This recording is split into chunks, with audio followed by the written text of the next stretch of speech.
ഈ പരിപാടി കേവലം വിനോദത്തിനായി മാത്രം നിർമ്മിക്കപ്പെട്ടതാണ്. ഈ കഥയിൽ ചിത്രീകരിച്ചിരിക്കുന്ന കഥാപാത്രങ്ങൾ, അവരുടെ പേരുകൾ, സ്ഥലങ്ങൾ, സംഭവങ്ങൾ മുതലായവയെല്ലാം സാങ്കല്പികം മാത്രം ആയതിനാൽ ജീവിച്ചിരിക്കുന്നവരോ മരിച്ചവരോ ആയ യാതൊന്നുമായി ഇവയ്ക്ക് യാതൊരു വിധ ബന്ധവുമില്ല. ഏതെങ്കിലും തരത്തിലുള്ള സാമ്യം തോന്നുന്നുണ്ടെങ്കിൽ അത് തികച്ചും യാദൃശ്ചികം മാത്രം.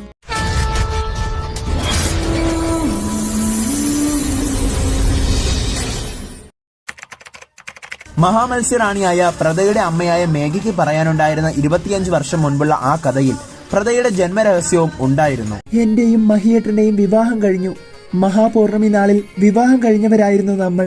ഏതൊരു മത്സ്യകന്യകയുടെ വിവാഹമാണോ മഹാപൗർണമി ദിവസം ഒരു നിഷ്കളങ്കനും ബ്രഹ്മചാരിയുമായി മനുഷ്യനുമായി നടക്കുന്നത്, അവൾക്ക് ഒരുപാട് വരങ്ങൾ ലഭിക്കും. അങ്ങനെ മത്സ്യലോകത്തിന്റെ ആദ്യത്തെ മത്സ്യറാണി കൂടി ആയവളാണ് ഞാൻ. പക്ഷേ ഇതൊന്നും എനിക്ക് അറിയുകയേ ഇല്ലായിരുന്നു. അന്ന് എന്റെയും മഹിയേട്ടന്റെയും ആദ്യ രാത്രിയിൽ എല്ലാ രീതിയിലും നമ്മൾ ഇരുവരും ഒന്നായി മാറിയിരുന്നു.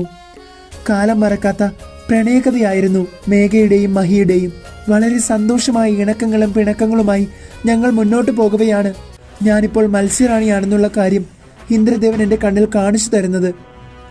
പുരാതനമായ മത്സ്യലോകത്തിന്റെ പുസ്തകത്തിൽ നിന്നും സത്യങ്ങൾ മനസ്സിലാക്കിയ ഞാൻ ഇപ്പോൾ മത്സ്യറാണിയാണെന്ന് തിരിച്ചറിയുകയായിരുന്നു. പക്ഷേ എനിക്ക് ആ പദവിയുടെ ആവശ്യമില്ലായിരുന്നു. ഇതേസമയം ലയയും വിക്രാന്തും കടലിൽ വസിക്കുന്നുണ്ടായിരുന്നെങ്കിലും പെട്ടെന്നൊരു ദിവസം അവരെയും കാണാതെയായി. അവരെവിടേക്ക് പോയതാണെന്ന് ഞാൻ ഒരുപാട് അന്വേഷിച്ചു. ഇതുവരെയും അതിനെപ്പറ്റി ഒരു അറിവുമില്ല. ഒരു മത്സ്യമായി ഇരിക്കെ തന്നെ നിരവധി പ്രശ്നങ്ങൾ ഞാൻ നേരിട്ടിട്ടുണ്ട്. അപ്പോൾ മത്സ്യറാണി എന്ന പദവി എത്രത്തോളം അപകടം പിടിച്ചതാണെന്ന് എനിക്കറിയാമായിരുന്നു. പക്ഷെ ആ പദവി വേണ്ടെന്ന് വെക്കാനും ഒരു മനുഷ്യനായി എന്നെ ജീവിക്കാനും വിധി അനുവദിച്ചില്ല. എന്റെ സഹോദരിയായ ലയയുടെയും അവളുടെ ഭർത്താവ് വിക്രാന്തിന്റെയും സാന്നിധ്യത്തിൽ അവർ അപ്രതീക്ഷിതരാവും മുൻപ് തന്നെ ഞാൻ മത്സ്യറാണിയായി വാഴ്ത്തപ്പെട്ടിരുന്നു. ദിവസങ്ങൾ കടന്നു പോകവേ ഒരു ഭാര്യയിൽ നിന്നും ഞാൻ അമ്മ എന്ന പദവിയിലേക്ക് എത്തുകയായിരുന്നു. അതെ, ഞാൻ നിന്നെ പ്രസവിച്ചു പ്രദ. കാലങ്ങൾ കാത്തുവെച്ച നിധിയായിരുന്നു നീ ഞങ്ങൾക്ക്. വിധിയുടെ വിളയാട്ടം പോലെ ഞാൻ മഹാമത്സ്യറാണിയായി മാറി. നിന്നെ 10 ദിവസം ഒന്ന് കൺകുളിർക്കെ കാണാൻ പോലും എനിക്ക് മഹിയേട്ടനും കഴിഞ്ഞില്ല. അതിനിടയിലായിരുന്നു എല്ലാം സംഭവിച്ചത്. മഹാമത്സ്യറാണിയുടെ മകൾ ഒരുപാട് ശക്തികൾക്ക് അതീതമായ ഒരുവളാണ്. അവളുടെ 22ാം പിറന്നാൾ കഴിയുമ്പോൾ അവളുടെ ഉള്ളിൽ ഒരുപാട് ശക്തികൾ വന്നു ചേരും. ആരാണോ അവളുടെ ആ ശക്തികളെ ശുക്ലപക്ഷ പൗർണമിയിൽ നശിപ്പിക്കുന്നത്, ആ വ്യക്തി മത്സ്യലോകത്തിന്റെ സർവശ്രേഷ്ഠ മത്സ്യറാണിയായി മാറും. ആ ശ്രമത്തിനു വേണ്ടി നിന്നെ ദുഷ്ടമനസ്സുള്ള സീമ എന്ന മത്സ്യകന്യക ജനിച്ചിട്ട് 8ാം നാൾ നമ്മുടെ അടുത്തു നിന്നും മോഷ്ടിക്കുകയായിരുന്നു. ഒന്ന് എഴുന്നേറ്റ് നിൽക്കാൻ ബുദ്ധിമുട്ടുള്ള അവസ്ഥയിലായിരുന്ന എന്നെ സീമ മാന്ത്രിക വലയത്താൽ ബന്ധനസ്ഥയാക്കി. നിന്നെ രക്ഷിക്കാനായി സീമയെ എതിർക്കാനായി പോയ മഹിയേട്ടന്റെ അച്ഛനെയും അമ്മയെയും സഹോദരിയെയും സീമ കൊന്നുകളഞ്ഞിരുന്നു. ശേഷം നിന്നെയും കൊണ്ട് അവിടെ നിന്നും അവൾ കടന്നു കളഞ്ഞു. പുറത്തുപോയ മഹിയേട്ടൻ തിരിച്ചു വന്നപ്പോൾ കണ്ട കാഴ്ച അച്ഛന്റെയും അമ്മയുടെയും പെങ്ങളുടെയും മൃതശരീരമായിരുന്നു. ആകെ തകർന്നു പോയിരുന്നു മഹിയേട്ടൻ. ആ ഷോക്കിൽ മഹിയേട്ടന്റെയും സമനില തെറ്റിയിരുന്നു. നിന്നെ തിരിച്ചു നേടാനും അവരെ തോൽപ്പിക്കാനും അന്നേരത്തെ എന്റെ അവസ്ഥയിൽ എനിക്ക് കഴിയുമായിരുന്നില്ല. നിന്നെ രക്ഷിക്കാനായി മഹിയേട്ടൻ കടലിലേക്ക് പുറപ്പെട്ടു. പക്ഷേ 3 ദിവസങ്ങളായിട്ടും നിന്നെ തിരികെ കൊണ്ടുവരാനായി പോയ മഹിയേട്ടൻ തിരിച്ചു വന്നിരുന്നില്ല.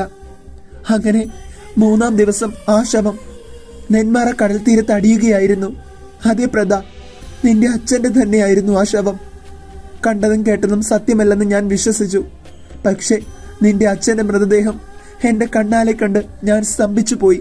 നിന്റെ അച്ഛന്റെ മൃതദേഹത്തിലെ ഗന്ധം ആ സീമയുടേതാണെന്ന് മനസ്സിലാക്കിയ എനിക്ക് സീമയാണ് മഹിയേട്ടനെ കൊന്നതെന്ന് മനസ്സിലായി. മഹിയേട്ടന്റെ വിയോഗം എന്റെ ഉള്ളിലുണ്ടെങ്കിലും അതുകൊണ്ടൊന്നും ഞാൻ തളർന്നില്ല പ്രദ. പ്രതികാരം വീട്ടാൻ ഒരു അവസരത്തിനായി കാത്തിരിക്കുകയായിരുന്നു ഞാൻ. എന്റെ മകളെ കൊണ്ടുപോയതിന് പിന്നാലെ ഞാൻ പകരം ചോദിക്കാൻ പോകുമെന്ന് കരുതിയിരുന്ന അവർക്ക് തെറ്റുപറ്റിപ്പോയി. എന്റെ ലക്ഷ്യം മറ്റൊന്നായിരുന്നു. കാലം എത്ര കഴിഞ്ഞാലും എന്റെ മഹിയേട്ടനെയും കുടുംബത്തെയും എന്നിൽ നിന്നും അടർത്തി മാറ്റി ആ മത്സ്യങ്ങളെ നശിപ്പിക്കണമെന്ന്. അതിനായി എനിക്കൊരാളുടെ കൂടി സഹായം ആവശ്യമായിരുന്നു. നിന്നെ കൊണ്ടുപോയവർ എന്തായാലും നീ വളർന്ന് നിനക്ക് 22 വയസ്സാകുന്നത് വരെയും നിന്നെ ഒന്നും തന്നെ ചെയ്യില്ലെന്ന് എനിക്ക് അറിയാമായിരുന്നു.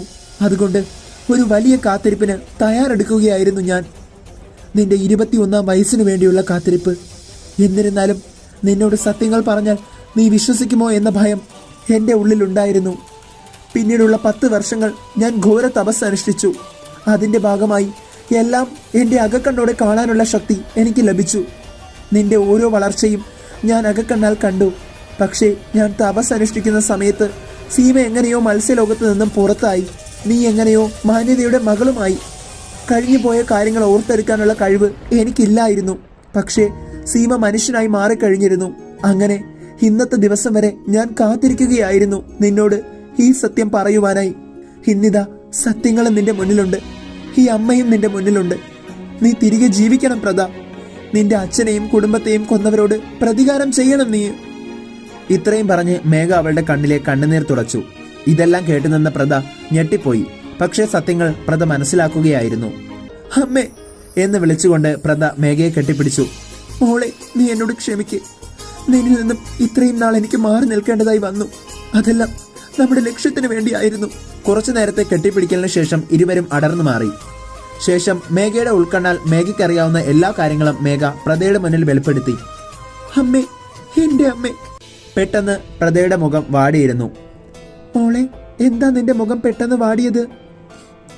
അതമ്മേ, ഞാൻ ജീവനെ പോലെ കരുതിയ ഋഷിയേട്ടൻ എന്നെ തെറ്റിദ്ധരിച്ചു. ആ ദീപികയെ വിവാഹവും ചെയ്തു.